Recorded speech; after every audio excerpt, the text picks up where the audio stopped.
बेटा कल जो हमने क्वेश्चन करा था, अब इसमें हम डेसिमल का क्वेश्चन करेंगे, जिसमें हमारे पास क्वेश्चन है sum of the series to N terms. इसमें बेसिकली आर जो है वो लेस देन 1 हो जाएगा, बस वहीं का फ़र्क है। 0.4 plus 0.44 plus 0.444 plus so on. बल्कि पहले में 1 डेसिमल प्लेस है, सेकंड में 2 डेसिमल प्लेस है, थर्ड में 3 डेसिमल प्लेसेस हैं।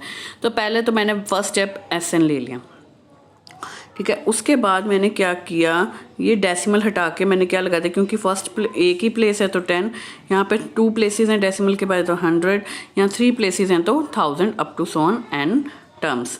फिर वही स्टेप मैंने 4 को बाहर निकाल लिया, 4 बाहर निकला तो अंदर ये रह गया। अब फिर नेक्स्ट स्टेप सेम, 9 से मल्टीप्लाई, 9 से डिवाइड, 9 से मल्टीप्लाई करके क्या बन गया 9/10, 99/100, 999 up to so on upon 1000 up to so on.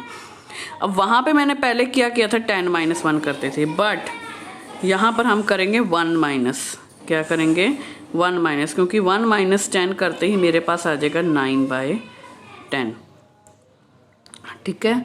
हमने 9/10 जीपी सीरीज बनानी है। अब यहाँ से तो कुछ नहीं निकल रहा, तो मैंने क्या किया 1 में से 1/10 माइनस कर देना, 1 में से 1/100 माइनस कर देना, और 1 में से ही 1 माइनस 1000 कर देना है, ठीक है, जीपी सीरीज बनाने के लिए।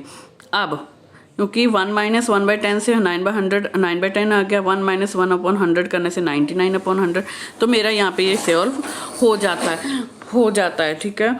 अब मैंने क्या किया, अगले स्टेप में 1 1 1 अप टू सो सारे n टर्म्स है ना, n तक मैंने 1 बाहर ले लिया। अगले स्टेप में क्या, साथ में मैंने माइनस यहाँ बाहर ले लिया। अब 1 सारे इकट्ठे हो गए, माइनस बाहर आ गया, अंदर सारे a प्लस हो जाएंगे, 1/10 plus 1/100 plus 1/1000 up to so on n terms, ठीक है। अब ये 4/9 एज इट इज़ चला बाहर, ये n बन गया, अंदर क्या बच गया 1/10 प्लस 1/100 को मैंने 10 का स्क्वायर और 10 का क्यूब लिख लिया up to so on n terms.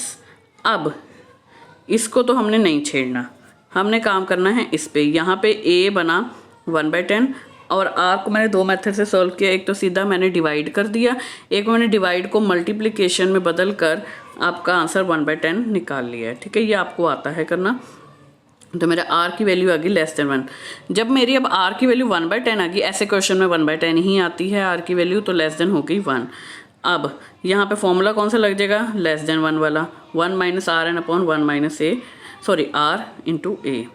अब मैंने यहाँ पे क्या किया, उसके बाद 4/9 और n, ये तो नहीं छेड़ना ना, यहाँ पर मैंने फॉर्मूला में वैल्यू पुट कर दी a की r की। अब इसको सॉल्व किया, डिनोमिनेटर को जब सॉल्व किया तो मेरे पास आंसर आ गया 9/10। ये 10 और ये 10 आपस में हो गए कैंसिल, इसको सॉल्व किया 9/10 आ गया, ये हो गए कैंसिल आपस में, बचा क्या 1 ऊपर और 9 नीचे, और ये एज इट इज़। यहाँ पे 1 की पावर n बार बार इसने ले ली, क्योंकि पता ही है 1 की पावर कितने भी ले लो वो 1 ही रहती है, तो इसलिए मैंने सिर्फ 10 की पावर n ली हुई है। उसके बाद आपने और थोड़ा सिंप्लीफाई कर दिया, तो 4/9 को 1/9 से मल्टीप्लाई किया तो 4/18 आ गया, बाकी ब्रैकेट में आंसर ये बच गया।